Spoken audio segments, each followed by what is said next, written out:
మనస్సు ఆనందంగా ఉంటే తనువు ఆరోగ్యంగా ఉంటుంది.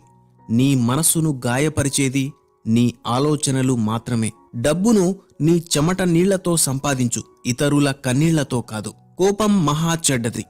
నీకు కోపం వచ్చే ఒక్క క్షణాన్ని అదుపులోకి తెచ్చుకోగలిగితే బాధపడే 1000 క్షణాల నుండి తప్పించుకోవచ్చు. కోపమే మనిషి పతనానికి కారణం. గతాన్ని తలచడం మానుకో. భవిష్యత్తు గురించి కలలు కనకు. ప్రస్తుతంపై మనస్సును లగ్నం చేయి. యుద్ధంలో 1000 మంది వీరులను సంహరించేవాడికన్నా తన మనస్సును తాను జయించినవాడే నిజమైన వీరుడు. అసూయతో బ్రతికేవారికి సరైన నిద్ర ఉండదు. అహంకారంతో బ్రతికేవారికి సరైన మిత్రులు ఉండరు. అనుమానంతో బ్రతికేవారికి సరైన జీవితమే ఉండదు. నువ్వు చేసే పనికి నీ అంతరాత్మకు సమాధానం చెప్పుకోగలిగితే చాలు. అందరికీ నచ్చేలా చెయ్యాలంటే నీ జీవితం సరిపోదు. అబద్ధంలో ఉన్న భయం కంటే నిజంలో ఉన్న ధైర్యం గొప్పది.